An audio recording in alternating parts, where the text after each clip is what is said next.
دلته د دنیا تر ټولو زورور پوځي طاقتونو خبره کیږي، لکه روس، امریکا او برتانیا.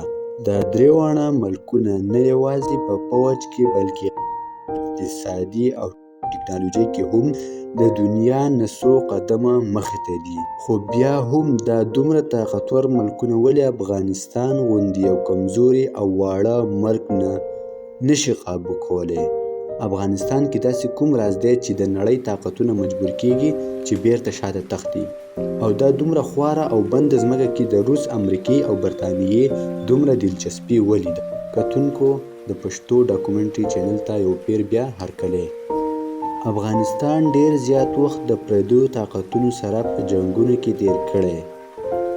که تاریخ ته وګورو نو د 1500 کالو مخکې، یعنی په 1522 قبل مسیح کې فارسیانو په افغانستان حمله وکړه، خو یوازې 2 کاله یې حکومت وکړو. بیا 321 قبل مسیح کې سکندر اعظم هم چې نیمه دنیا یې فتح کړې وه افغانستان ته راغی، خو هلته هم یوازې 2 کاله پاتې شو. مغلو، سیکانو او منګولو هم دلته حملې کړي، خو هیڅوک دلته اوږده حکومت نشو کولی. برتانیانو چې د سب کانټیننټ زیاتره برخه نیولې وه، 3 ځله افغانستان قبضه کولو هڅه وکړه، خو 3 واړه ځل ناکام شول. په 1981 کې روس، هغه وخت سوویت یونین، افغانستان ته پوځي حمله وکړه او 9 کاله جنگ پس پوځونه بیرته ویستل. دا وخت د امریکا او سوویت یونین ترمنځ سړه جګړه روانه وه.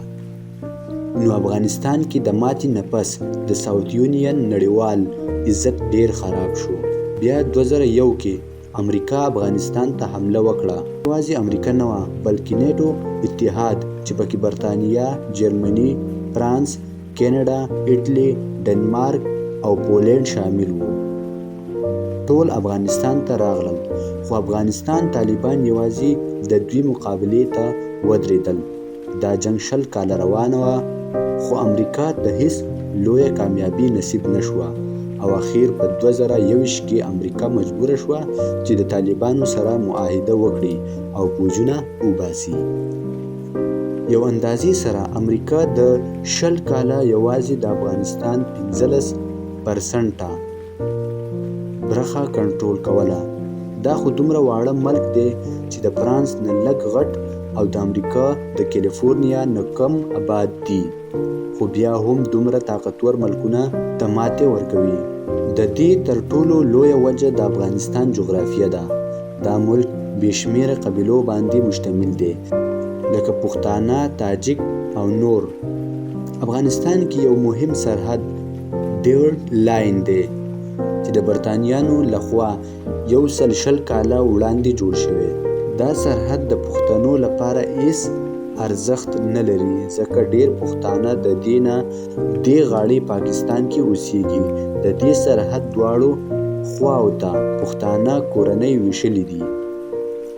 دا سرحد ډیرې غرونو نه تیریږي، نو کنټرولول یې ډیره سخته ده. د دې سرحد اوږدوالی 2640 کیلومتره دی او لږ تر لږه 300 داسې لارې شته چیرې نه خلک په اسانۍ سره اوړي را اوړي. دا د وسله والو لپاره ډیره اساني جوړه کړي چې پاکستان ته راشي، هلته وسلې او ملګري برابر کړي او بیرته افغانستان ته لاړ شي. افغانستان یو لینډ لاک ملک دی، یعنی دا د اوبو سره سرحد نه لري. که څوک دلته حمله کول غواړي نو همسایه ملکونو ته اړتیا لري. که څه هم افغانستان ته رسیدل سخته خبره نه ده، خو حمله کوونکي چې یو ځل راورسیږي نو بیا د خطرناکو غرونو سره مخ کیږي. دا غرونه هندوکش نومیږي. دا دومره لوړې دي چې د ژوند تیرول او سفر پکې ډیر ګران دي. د افغانستان 15 برخه د دغو غرونو نه جوړه ده. د همدغو غرونو له وجې وسلوال د دښمن نه پټیږي، حملې کوي او بیرته غرونو ته تښتي. نه روس دا خلک موندلی شول، نه امریکا.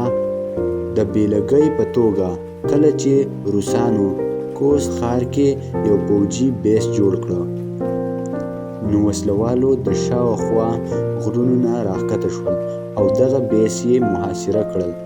لارې یې بندې کړې او روسیان مجبور شول چې صرف د هوا نه سامانونه واستوي، چې دا هم اوږدمهاله حل نه و.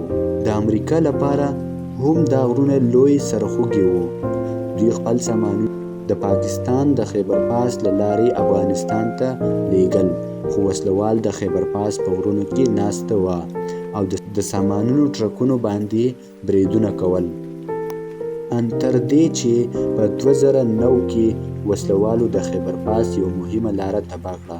کله چې امریکایانو جوابي حمله وکړه نو وسلوال بیرته پاکستان ته واوښتل. 20 کاله جنگ امریکا صرف د افغانستان 15% حصه کنټرول شوې وه. $203 ټریلیون خرچه، خو بیا هم یعنی هر ورځ امریکا د خپل فوج لپاره $300 میلیون خرچول، خو بیا هم د 85% خاوره باندې طالبان قابو. اوس دا خو واضحه شوه چې افغانستان کې دومره لوړې غرونه، خپلواکه قبیلې او مشکل ځمکه د پردیو لپاره یو لوی خنډ دی.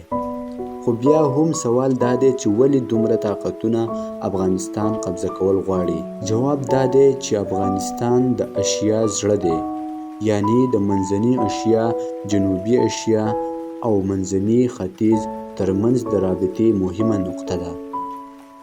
څوک چې افغانستان کنټرول کړي نو هغه د ټولې سیمې لپاره مهم قدرت ګرځي. همدا وجه ده چې یو طاقت دلته راځي نو بل طاقت وسلوالو ته پیسې او مرستې ورکوي چې هغه طاقت دلته ناکام کړي. امید لرم چې ذهن ته به مستند معلومات راغلي وي. ملاویږو په بله ویډیو کې. د لوی الله په نوم یې وسپارم. والسلام.